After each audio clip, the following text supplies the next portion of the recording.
السلام عليكم ورحمة الله وبركاته.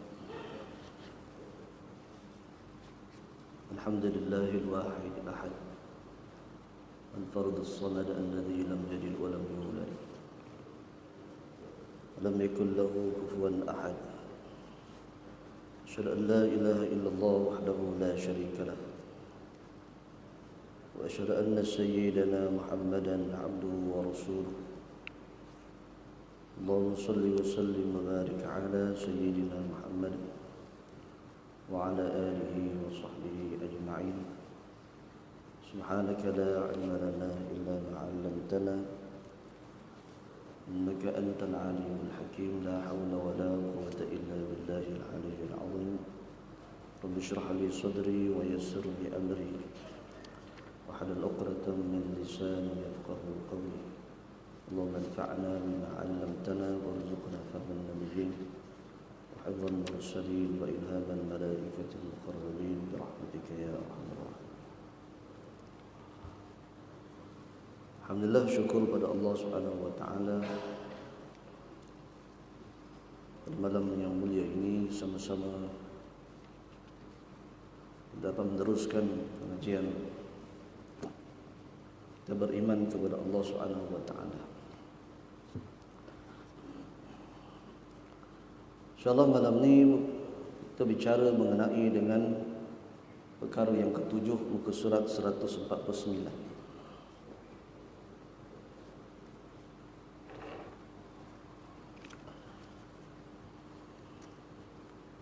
Muka surat 149, tajuknya asas-asas kepercayaan kepada Allah.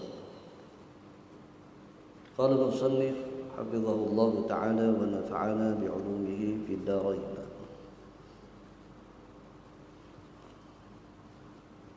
Asas-asas kepercayaan kepada Allah Subhanahu wa taala.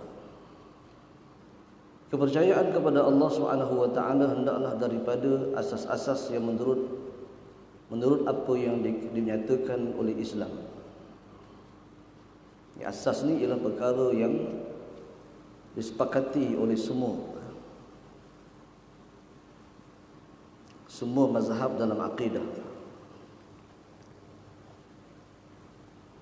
Disepakati mengenai dengan perkara-perkara yang mesti ada, mesti yang dipercayai oleh setiap umat Islam. Pertama, beriktikad dengan wajib wujudnya Allah Subhanahu wa taala yang tidak berhajat kepada yang mengadakannya. Allah Ta'ala itu wujud, mana mengisbatkan kewujudan Allah Subhanahu wa taala tanpa ada yang mengadakan Allah Subhanahu wa taala, dan dia bersifat dengan segala sifat kesempurnaan, dipanggil sifat kamalat, seperti yang telah dinyatakan sebahagian daripadanya, yaitu bersifat dengan qudrat, iradat, ilmu, hayat, sama', basar dan lain-lain. Setelah kita pun bicara mengenai perkara-perkara tersebut sebelum ini, yang diketahui dan difahami dengan ilmu yaqin. Ilmu yaqin ni ialah dengan mempelajari, kita belajar maka kita menambahkan keyakinan kita. Itu maknanya permulaan kepada ma'rifatullah, mengenal Allah itu dengan mula-mula ilmu yaqin. Barulah tingkat kepada ainul yaqin dan hakul yaqin. Mana mula-mula kita mesti mengetahui, mempelajari, menyebabkan adanya keyakinan kepada kewujudan Allah Subhanahu wa taala yang bersifat dengan segala sifat kesempurnaan itu. Dengan melihat segala kejadian alam, dia ketahui bahawa segala sifat kesempurnaannya itu meliputi makna yang tidak terbatas dan terperi. Sebab itu sifat Allah Ta'ala ni tidak terhingga, maknanya kebatasan Allah Subhanahu wa ta'ala, kebatasan sifat-sifat Allah Subhanahu wa ta'ala itu tidak boleh dibandingkan dengan makhluk. Al-Quranul Karim telah banyak menyatakan kepada kita berhubung dengan sifat-sifat tersebut. Di antaranya firman Allah Subhanahu wa ta'ala, wallahu alladhi la ilaha illa hu alimul ghaibi wasyahadah warrahmanur rahim. والله الذي لا إله إلا هو الملك القدوس السلام المؤمن المهيمن العزيز الجبار المتكبر سبحان الله عما يشركون والله الخالق البارئ المصور له الأسماء الحسنى يسبح له ما في السماوات والأرض وهو العزيز الحكيم. Suratul Hasyr ayat 22 hingga 24. Artinya dialah Allah yang tiada Tuhan melainkan Dia, yang mengetahui yang gaib dan yang nyata. Dialah yang Maha Pemurah lagi Maha Penyayang. Dialah Allah yang tiada Tuhan melainkan Dia, Raja yang Maha Suci, yang Maha Sejahtera, yang memurniakan keamanan, yang Maha Memelihara, yang Maha Perkasa, yang Maha Berkuasa, yang Maha memiliki segala keagungan. Maha suci Allah daripada apa yang mereka persekutukan. Dialah Allah yang menciptakan, yang mengadakan, yang membentuk rupa, yang mempunyai nama-nama yang paling baik. Bertasbih kepadanya apa yang ada di langit dan di bumi, dan Dialah yang Maha Perkasa lagi Maha Bijaksana. Ayat yang nyatakan ini ialah merupakan sebahagian daripada nama-nama Allah Subhanahu wa taala, Asmaullahil Husna, yang kita telah pun menjelaskan dalam syarahannya dalam pengajian-pengajian yang terdahulu. Ini pertama ya. Pertama ialah bahawa kita mesti mempercayai, beriktikad bahawa Allah Ta'ala itu wajibul wujud, wajib ada, dan kewujudan Allah Ta'ala itu bersifat dengan segala sifat kesempurnaan. Yang kedua, menafikan sifat-sifat yang mustahil bagi Allah, sama ada sifatnya musyabihah, menyerupai. Juga sifat kekurangan. Yang pertama tadi ialah mengisbatkan Allah Ta'ala itu dengan sifat-sifat yang kamalat, kesempurnaan. Yang kedua ini ialah menafikan Allah Subhanahu wa taala. Allah Ta'ala itu mempunyai sifat-sifat kekurangan. Sama ada sifat-sifat itu berbentuk musyabihah, yang berbentuk menyerupai. Walam yakul lahu kufuwan ahad. Dan tiadalah Allah Ta'ala itu sebanding dengan sesuatu. Tak diserupa dengan Allah Ta'ala, tidak diserupakan Allah Ta'ala itu dengan segala sesuatu.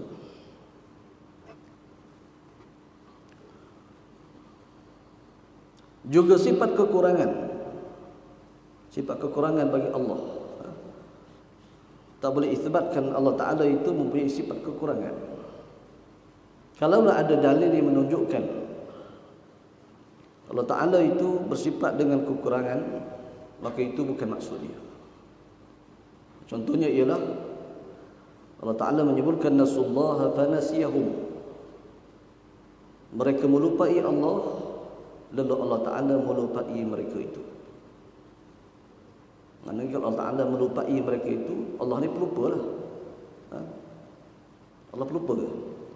Pelupa ni makhluk, tak sesuai dengan sifat Allah Ta'ala itu yang maha sempurna. Pelupa. Nasullaha fanasiyahum. Mereka melupai Allah, lalu Allah melupai mereka. Sebab itulah zahir ayat tak boleh kita tidak boleh pegang kepada zahir ayat. Sebab itu para ulama bahas ini adalah musyakalah, badi', musyakalah. Dalam ilmu badi' dipanggil. Mubadi' dia ada yang dipanggil musyakalah. Musyakalah ni Allah Ta'ala guna perkataan yang mereka guna, tapi bukan maksud Allah bersifat begitu. Nasullaha fanasiyahum. Allah melupai mereka itu, lalu perkataan lupa itu Allah guna. Fanasiyahum. Lalu mereka lupa kepada Allah, lalu Allah lupa kepada mereka. Perkataan lupa dia digunakan kerana dah digunakan oleh orang-orang musyrik. Mereka lupa kepada Allah, lalu Allah lupakan mereka. Bukan makna Allah Ta'ala bersifat dengan lupa. Ini dalam ilmu badi'. Sebab itu Al-Quran ini dia ada perkara-perkara yang bersifat dengan funun al-Arabiyah, kesenian dalam bahasa Arab, al-badi'nya, al-ma'aninya dan sebagainya. Tidak boleh kita pegang semua perkara secara zahir. Inilah yang dipegangi oleh mazhab Asy'ariyah dan Maturidiyah. Yang pegang zahir ini ialah golongan-golongan Mujassimah. Sebagaimana yang kita baca dahulu, tangan Allah, tanganlah, tanpa takwil dan tanpa tafwid. Macam mana kalau kita nak menyelesaikan masalah macam tadi ayat tadi? Contoh ayat lain. Contoh yang lain, innal munafiqina yukhadi'una Allah wa huwa khadi'uhum. Sesungguhnya orang-orang munafik itu hendak menipu Allah, lalu Allah menipu mereka. Jadi maknanya Allah Ta'ala penipulah. Itulah maknanya dipanggil badi'. Perkataan menipu itu telah digunakan oleh orang-orang munafik. Digunakan, mana munafik nak menipu Allah, dan Allah Ta'ala gunakan perkataan menipu itu.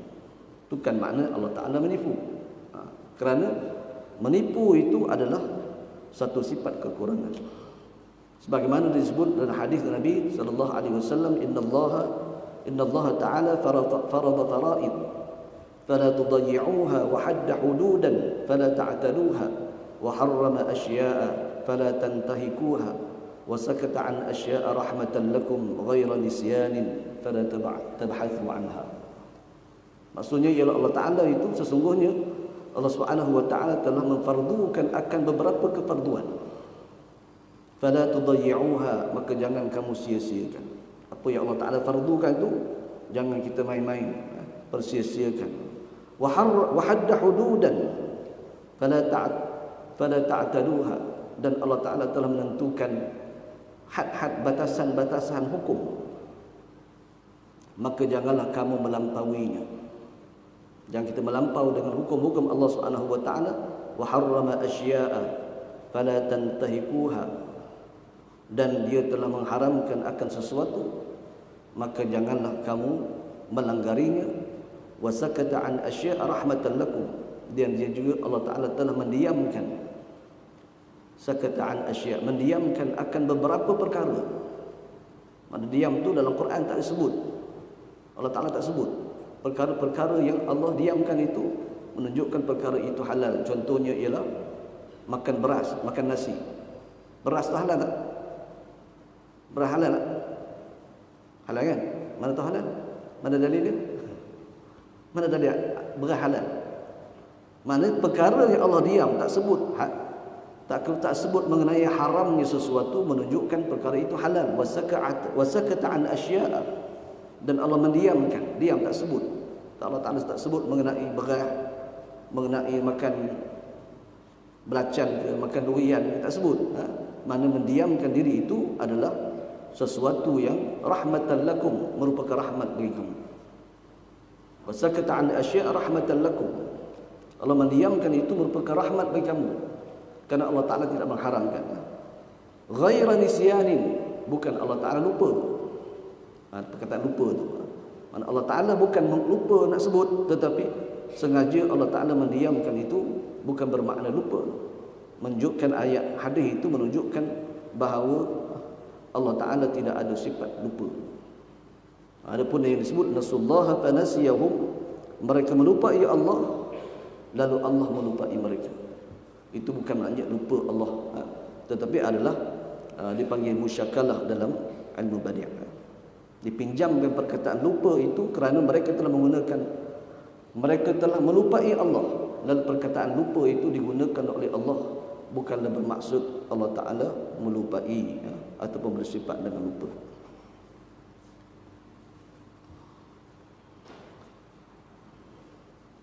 Kemudian berjisim dan sifat-sifat jisim adalah mustahil bagi Allah. Berjisim ni berjisim lah, berjisim macam kita, bertubuh dan sebagainya, dan sifat-sifat jisim. Bukan saja berjisim, mustahil Allah Ta'ala itu berjisim, juga Allah Ta'ala mustahil bagi Allah itu bersifat dengan sifat-sifat berjisim, sifat-sifat jisim. Umpamanya Allah Ta'ala itu, umpamanya sifat berjisim ini ialah sifat ada arwah. Allah berarah di atas, di bawah, di kanan, di kiri, mustahil. Kerana itu sifat bagi jisim. Maka sifat bagi berjisim itu tidak mustahil bagi Allah Subhanahu wa taala. Umpamanya Allah Subhanahu wa taala itu bertempat ataupun mengambil lapang.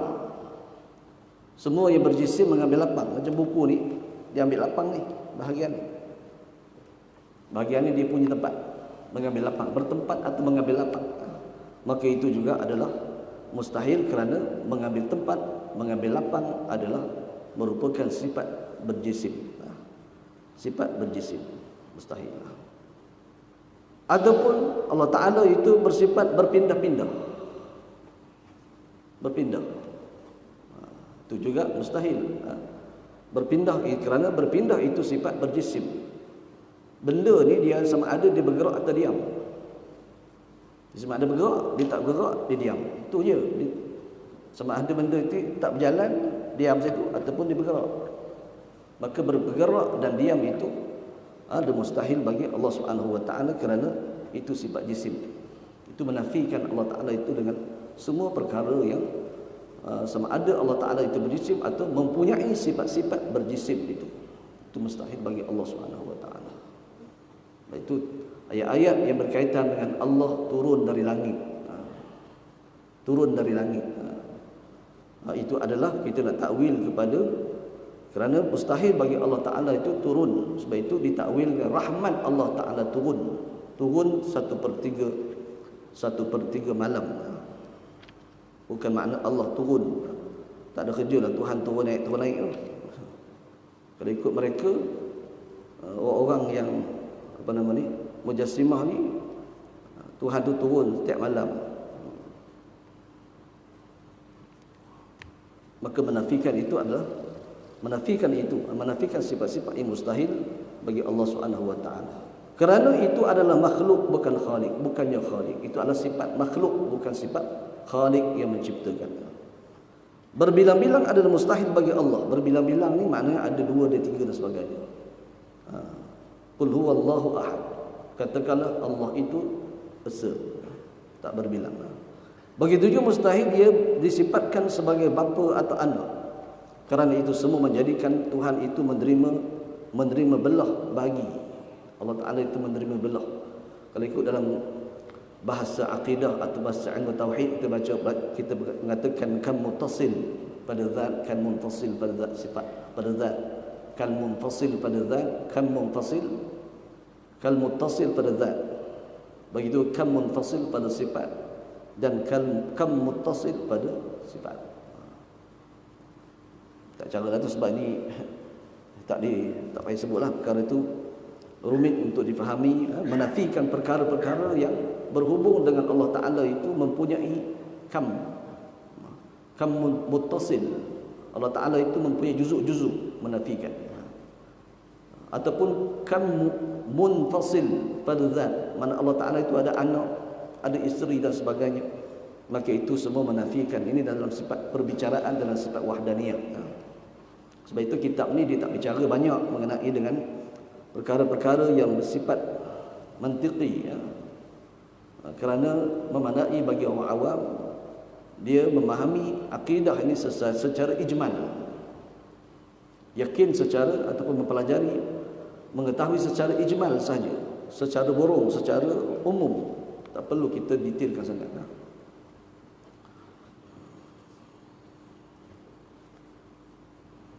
Berjuzuk dan bercerai-cerai seperti juga makhluk ini.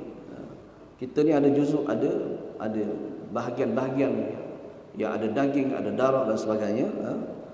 Dan diikuti pula boleh mempunyai sifat-sifat lain yang tidak layak bagi Tuhan. Sebab itu akidah ni perlu kita belajar. Paling kurang kita belajar secara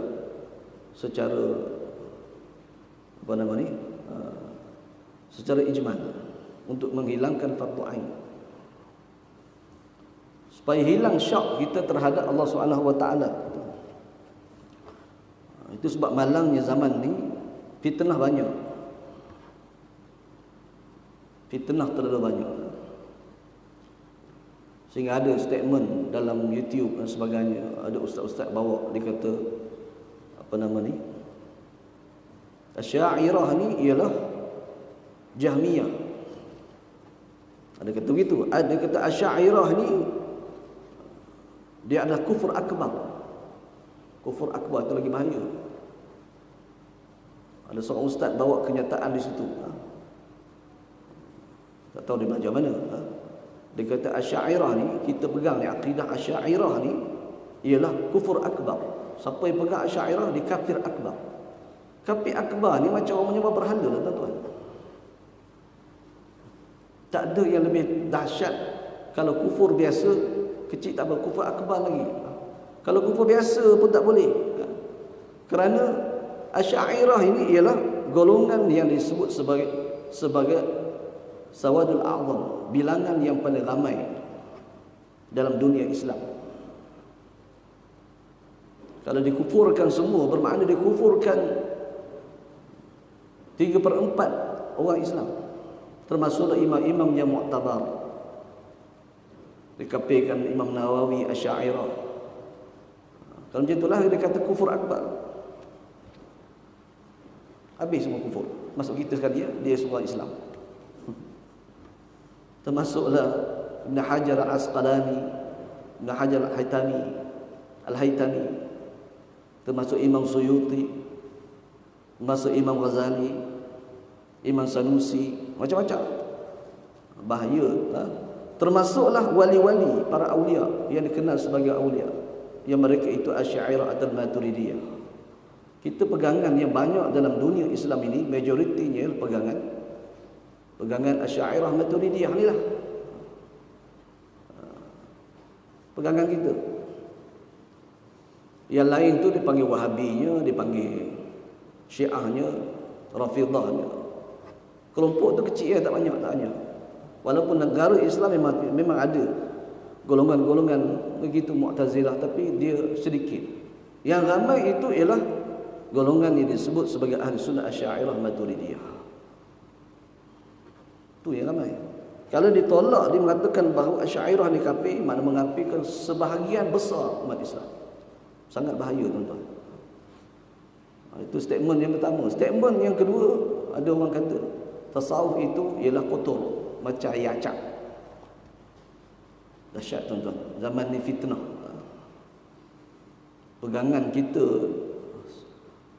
kita pun dia telah pun dikafirkan oleh mereka dan dikotorkan oleh mereka, mengatakan tasawuf itu perkara tak ada dalam Islam, agama Hindu lah, berbagai-bagai lah. Bagi kita tengok itu benda-benda yang, sebab itu penting kepada kita ialah kita belajar. Saya tak tahulah mereka tu belajar kat mana, ataupun mereka ambil daripada Saudi, yang balik Saudi lah, ataupun negara-negara mana, tanpa ada tahqiq, tanpa mempelajarinya, menyebarkan kepada orang Islam yang lain. Tak belajar mengenai manhaj akidah Ahlus Sunnah wal Jamaah, Asy'ariyah ke apa benda, Maturidiyah ke apa benda. Dia tak faham yang tu. Sehingga boleh keluar perkara-perkara yang statement-statement yang memang tak boleh fikirlah. Statement itu kufur akbar tu macam orang menyembah berhala. Kalau kita kufur akbar, kita tak boleh masuk Mekah Madinah. Mekah tak boleh masuk kalau kita kufur akbar. Sedangkan Mekah tu Saudi masih beri ruang lagi. Bukan setakat Asy'ariyah Maturidiyah, tapi beri ruang kepada Syiah pun boleh masuk lagi. Walaupun Syiah itu sebahagian orang kata kafir, sebahagian kata mubtadi', golongan yang bid'ah dan sebagainya, tapi masih boleh lagi pergi ke Mekah dan sebagainya. Sebab Mekah Madinah, Mekah itu tanah haram, diharamkan kepada orang-orang musyrik. Diharamkan kepada orang musyrik masuk kepada Mekah dan Madinah.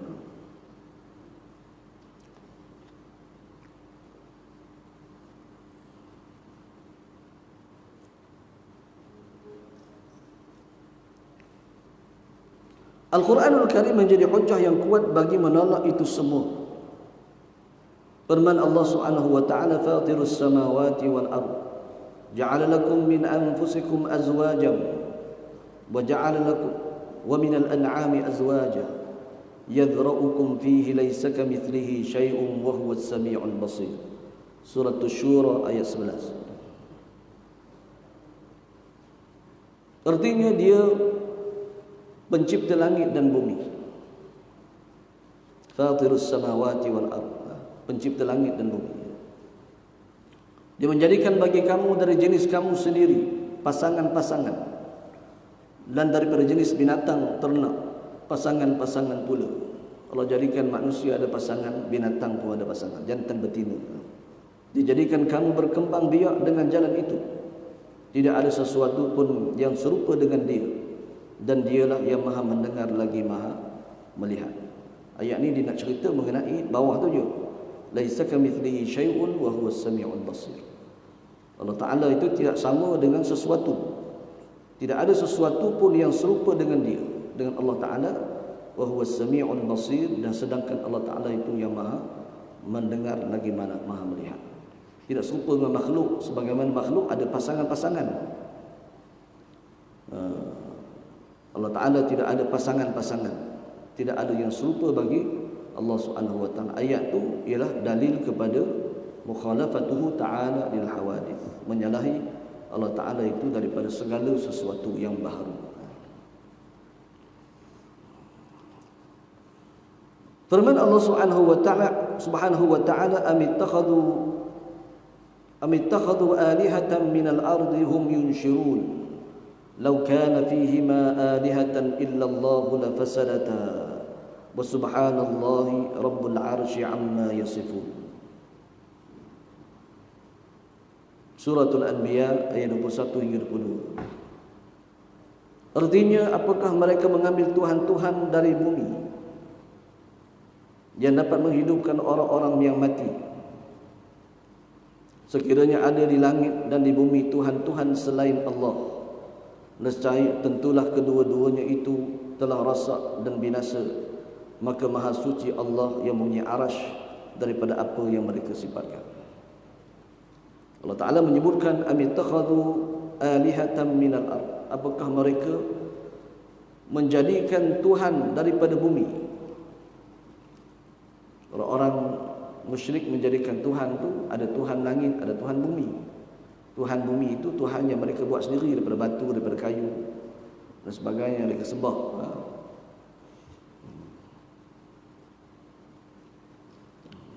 Adakah mereka mengadakan Tuhan daripada bumi hum yunshirun, sedangkan Tuhan itu dapat menghidupkan orang-orang yang mati?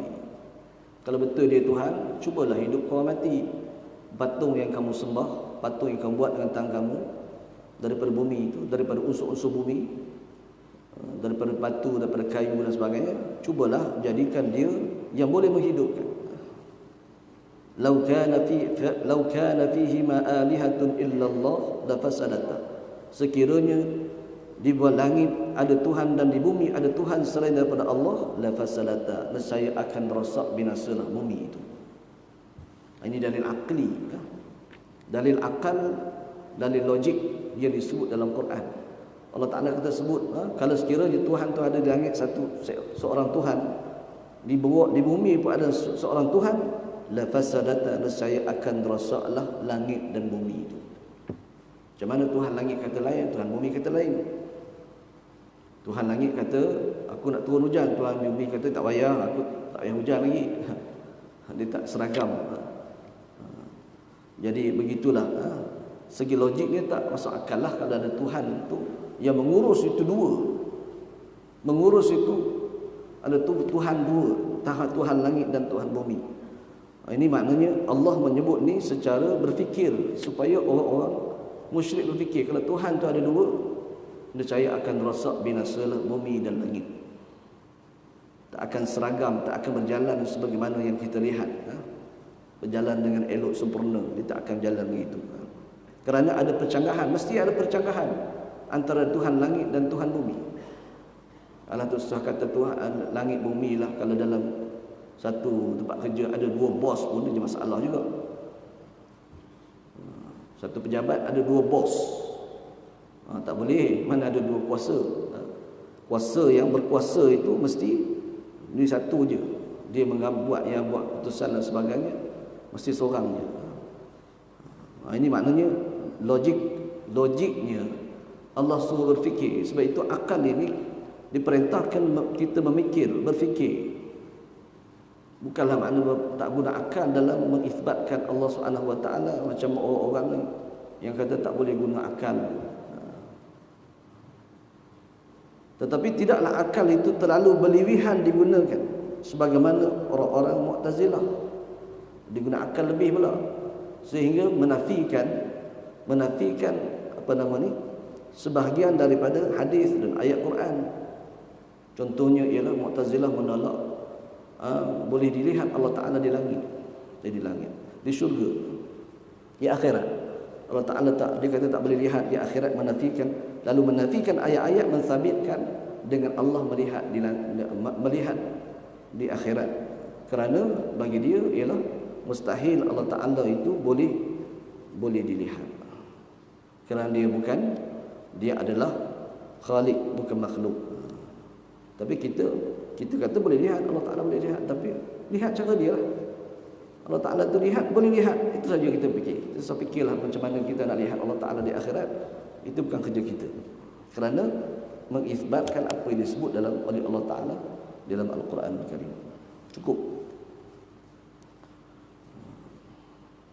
Kemudian firman Allah Subhanahu wa taala, "Mattakhadallahu min waladin wa ma kana ma'ahu min ilah. Idzan la dhahaba kullu ilahin bima khalaqa wa la 'ala ba'dhuhum 'ala ba'd. Subhanallahi amma yasifun."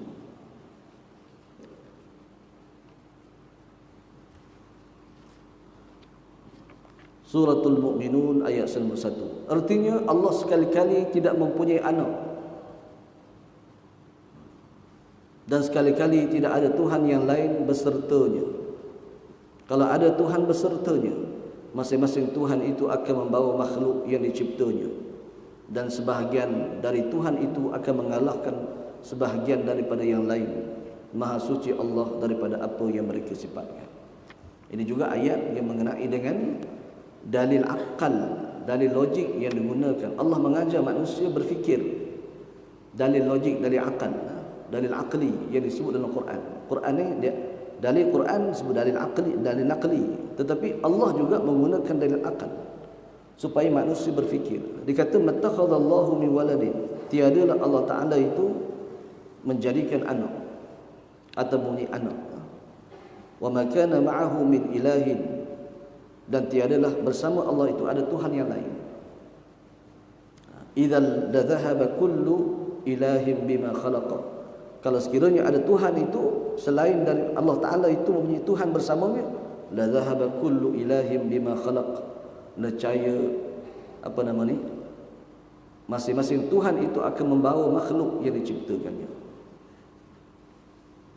Tuhan ni pun ada, Tuhan A, Tuhan B. Tuhan ni pun buat cipta makhluk, Tuhan B pun cipta makhluk. Kemudian wala'ala ba'duhum 'ala ba'd, dan sudah tentu sebahagian mereka itu akan mengalahkan sebahagian mereka yang lain. Sudah tentu Tuhan A berusaha untuk mengalahkan Tuhan B.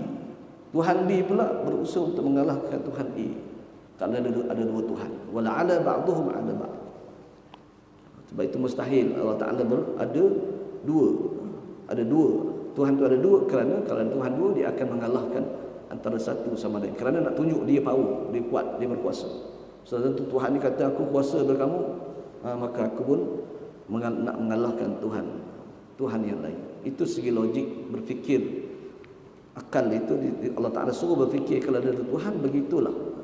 Tak akan jadi dua.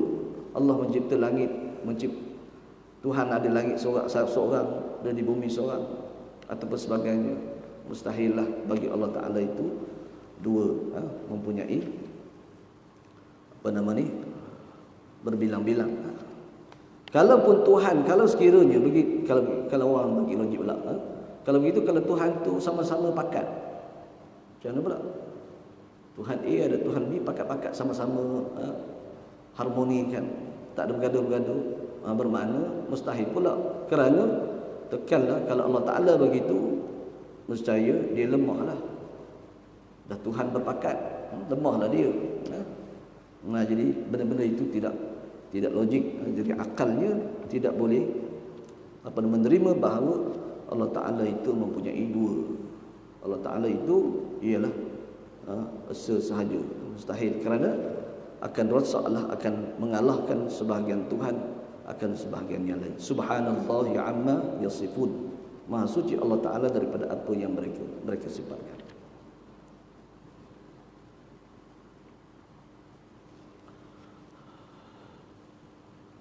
Yang ketiga, tidak melampaui batas dalam menceburkan diri bagi memahami dan mempelajari hakikat zat dan sifat-sifatnya.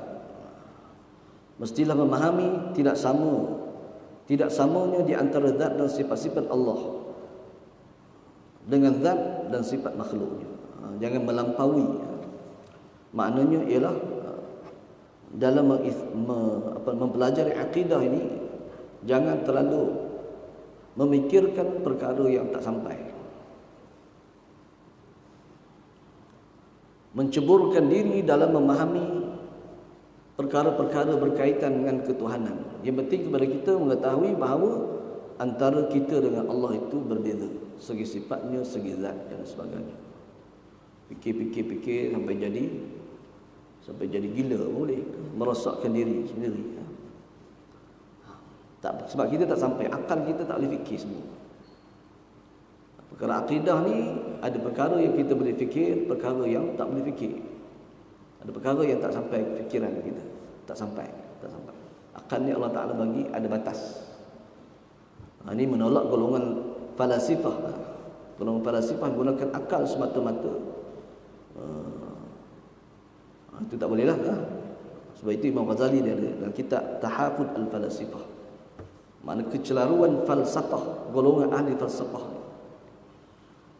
Menolak golongan falasifah. Tapi kalau sekiranya ilmu-ilmu yang berkaitan falsafah tetapi digunakan dalam menguatkan akidah, mantik dan sebagainya, maka tak ada masalah. Bukanlah mana mantik, ilmu logik itu tak boleh guna. Semua ilmu boleh kita pelajari. Semua kita boleh pelajari. Tetapi penggunaan itu sahaja yang kita perlu perbetulkan. Melainkan ilmu sihir tak boleh. Tapi kalau ilmu sihir, kalau kita nak pelajari itu bukan nak beramal dengannya.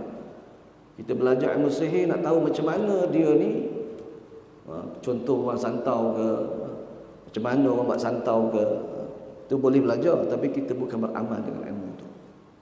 Selain daripada itu, semua ilmu Allah saja. Semua ilmu Allah boleh belajar belaka. Termasuk ilmu mantiknya. Kalau ilmu mantik tak boleh belajar, tuan-tuan, tak cerdik lah orang Islam ni. Mantiknya kaedah berfikir, ilmu untuk berfikir. Tak cerdik lah orang Islam ni, tak boleh belajar mantik. Ini yang jenis-jenis orang-orang yang, terutama ulama Saudi, dia tak terima mantik.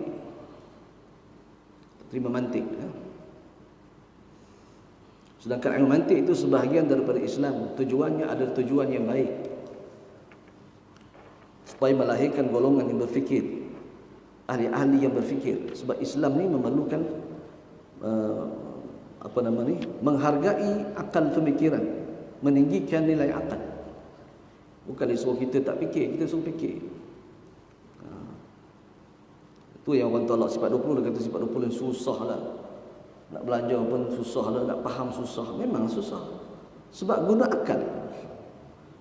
Allah Ta'ala suruh guna akal. Tafakkaru fi khalqillah. Sebab itu Allah Ta'ala gunakan la'allakum tatafakkarun, supaya kamu berfikir. Memang guna fikir. Apa pun belajar matematik pun guna fikir, tuan-tuan. Nak belajar sains pun kena fikir. Kalau orang dulu dia belajar ilmu orang dulu congak. Ilmu congak betul. Saya generasi saya masa saya tak ada ilmu congak tu. Dia tak ada ilmu congak satu, ilmu hisab satu, yang lain ilmu hisab. Lepas tu tukar ilmu kira-kira. Zaman saya ada tu ilmu kira-kira, ilmu hisab. Betul, matematik tukar. Benda sama je. Tapi sebelum tu dipanggil ilmu hisab. Ilmu hisab. Ilmu congak. Itu sebahagian nak guna akal, supaya akal kita berfungsi dengan baik. Firman Allah Subhanahu wa taala, "Dzalikumullahu rabbukum la ilaha illa hu, khaliqu kulli syai' fa'buduh wa huwa 'ala kulli syai'in wakil. La tudrikuhu al-absar wa huwa yudrikul absar wa huwa al-latiful khabir." Surah Al-An'am ayat 102 hingga 103. Artinya demikian itu ialah Allah Tuhan kamu, tidak ada Tuhan selain Dia, pencipta segala sesuatu, maka sembahlah Dia, dan Dia adalah pemelihara segala sesuatu. Dia tidak dapat dicapai oleh penglihatan mata. Jadi ayat ni nak cerita la tudrikul absar. Allah Taala itu tak boleh dicapai dengan penglihatan mata. Melihat dengan Allah Taala tak boleh dicapai di atas dunia. La tudrikul absar. Sebab nak melihat ni diperlu kepada bukan setakat mata, dia ada sesuatu yang boleh bagi apa? Ada cahaya yang boleh, bila ada cahaya dengan cahaya, objek dengan cahaya, barulah kita boleh melihat. Sedangkan dia dapat melihat segala penglihatan. Dan tudrikul absar. Allah Taala itu tak boleh dilihat, tetapi wa huwa yudrikul absar. Allah dapat melihat segala penglihatannya. Wa huwal latiful khabir, dan Dia yang maha halus lagi maha mengetahui. Halus tu maknanya ialah Allah Taala itu tidak boleh dilihat dengan panca indera. Tidak ada boleh dirasai dengan panca indera. Sabda Rasulullah sallallahu alaihi wasallam, "Tafakkaru fi khalqillah wa la tafakkaru fi dhatillah fatahliku." Rawahu Abu Nuaim wa Abu Shaykh wal Asbahani. Artinya, fikirlah mengenai makhluk Allah, dan janganlah kamu fikir mengenai zat Allah, nanti kamu akan binasa, jadi sesat, kesesatan. Allah Nabi suruh fikir kepada makhluk. Fikir makhluk, fikir mengenai dengan alam kejadian. Apa sahaja ilmu yang berkaitan fikir, ilmu sains, fikir tentang makhluk alam, ilmu geografi, fikir alam juga, geografi. Apa sahaja yang kita boleh fikir, tengok kepada makhluk, kita fikir kepada mengisbatkan kewujudan Allah Subhanahu wa taala, kekuasaan Allah. Tetapi wala tafakkaru fi dzatihi, jangan kamu berfikir mengenai dengan zatnya, zat Allah Taala tu. Tak boleh fikirlah Tuhan tu, biarlah dia. Maknanya jangan fikir macam mana. Tak fikir pun tak boleh sampai, tak boleh capai benda yang kita nak fikir. Fatahliku, nescaya kamu akan rosak, binasa. Maknanya ialah berjadi sesat dan sebagainya. Apa yang disebut itu tidaklah bermakna bahawa Islam membendung akal atau mengurangkannya atau tidak memberi kebebasan berfikir. Akal manusia tetap dianggap sebagai salah satu tiang yang menyampaikan kepada akidah. Sebab itu dia perlu kepada akal. Imam Ghazali dibuat satu kitab, Al-Ikhtisar fil I'tiqad. Ikhtisar fil I'tiqad ni ialah kitab yang menolak orang yang menggunakan akal secara berwenang. Di pertengahan, Al-Ikhtisar pertengahan dalam masalah i'tiqad. Kalau kita guna akal secara berwenang terlebih, maka kita akan jadi sesat lah, macam puak-puak falasifah. Ataupun menggunakan nas secara zahir. Itu dalam al-i'tiqad al-ikhtisar fil i'tiqad Imam Ghazali. Dulu-dua ditolak. Gunakan nas secara zahir. Zahir sangat, tangan-tanganlah, Allah ada tangan. Itu akan sesat juga. Dua-dua tak boleh buat. Sebab itu Islam menengahi. Akidah Ahlussunnah wal Jamaah ini menengahi di antara orang yang guna akal terlebih atau menggunakan nas secara zahir secara lebih. Sebab itu di tengah. Ghazali mengarang kitab itu supaya manusia Ahlussunnah ini berada, kita berada di tengah-tengah, baru selamat. Jadi tak selamat juga.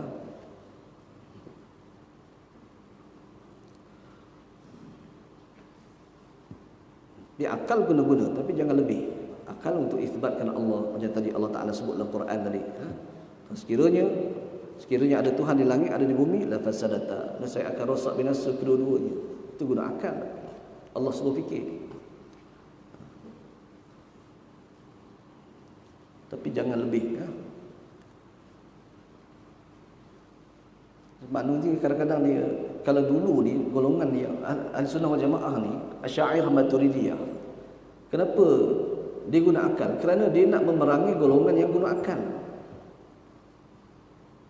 Pada ketika itu Mu'tazilah ni menjadi satu daripada kemunculannya kerana dia telah pun dikuatkan oleh pemerintah pada zaman itu. Jadi Abul Hasan Asy'ari dia guna akal jugalah, terpaksa melawan akal dengan akal. Itu baru zaman tu, zaman yang guna sedikit akal. Apa zaman sekarang ni lagi orang guna akal banyak. Lagi orang guna akal banyak kerana dah macam-macam masuk. Bukan falsafah saja, macam-macam guna internet apa semua. Sebab itu guna akal ni boleh dibenarkan dalam menghujah orang-orang musyrik, menghujah orang-orang yang guna akal secara berlebihan. Mana pula tak boleh guna akal? Macam mana kalau kita nak dakwah kepada orang Islam, kita guna Quran hadis je? Mana maunya? Ada boleh. Hujah dia baca qul huwallahu ahad. Tak boleh. Dia mesti guna akal, mesti guna logik kebijaksanaan. Sebab itu Islam datang ke tanah Melayu, kalau kita ikut dalam sejarahnya, dia melalui jalan tasawuf. Sebab orang tasawuf ni, sufi ni, orang dia boleh masuk. Semua guna jalan sufi, termasuk di orang yang jiwa lembut, dia boleh mempengaruhi orang lain dengan perkataannya, dengan tingkah lakunya. Akhirnya orang masuk Islam. Sehingga raja-raja boleh memikat, terpikat dengan kedatangan pendakwah-pendakwah. Raja-raja dahulu, raja Melayu yang beragama Hindu sebagainya, para meswara akhirnya masuk Islam kerana sifat pendakwah itu dia mesti bijak. Sebab itu Islam masuk dan maknanya Islam masuk ke Nusantara melalui jalan sufi. Macam tu ada juga di Indonesia. Ada Wali Songo. Wali Songo itu kalau tidak pahaman Hindu itu berakar umbi di tanah Jawa, tapi Wali Songo masuk, dia boleh masuk sikit-sikit, akhirnya tersebarlah Islam itu ke benua ke negara Indonesia. Sebab itulah penting kepada kita amalan tasawuf sufi. Tasawuf ni penting. Dia tu orang nak tolak tasawuf, orang nak kata ayat cak lantak pilah dia, ayat cak ke apa semua, itu adalah penting kepada kita. Dan orang yang keras dengan masyarakat ni, sikit-sikit kafir, sikit-sikit apa nama ni, musyrik, syirik, dia tak akan dapat mendakwah orang lain. Dia tak akan dapat.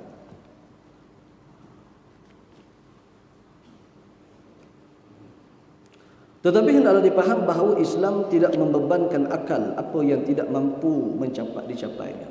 Allah Ta'ala tak membeban, la yukallifullahu nafsan illa wus'aha. Allah Ta'ala tidak membebankan seseorang itu melainkan mengikut kemampuannya. Akal pun begitu, ada perkara yang boleh kita fikir, tetapi benda yang tak boleh fikir tak boleh dibebankan. Allah Ta'ala tidak membebankan. Jadi sekadar saja untuk malam ni, insya-Allah kita akan masuk membicarakan mengenai yang keempat ni dalam kuliah yang akan datang, yang baik daripada Allah Subhanahu wa taala, yang tidak baik itu daripada kelemahan diri saya sendiri. Aku qali hadza wa astaghfirullahal azim. Assalamualaikum warahmatullahi wabarakatuh. Bismillahirrahmanirrahim. Alhamdulillahirabbil alamin. Salatu wassalamu ala asyrafil anbiya'i wal mursalin wa ala alihi wa sahbihi ajma'in. Allahumma arhamna bil Qur'an waj'alhu lana imaman wa nuran wa hudan wa rahmah. اللهم ذكرنا منه ما نسينا وعلمنا منه ما جهلنا وارزقنا تلاوته آناء الليل وأطراف النهار واجعله لنا حجة يا رب العالمين. صلى الله على سيدنا محمد وعلى آله وصحبه وسلم. الحمد لله.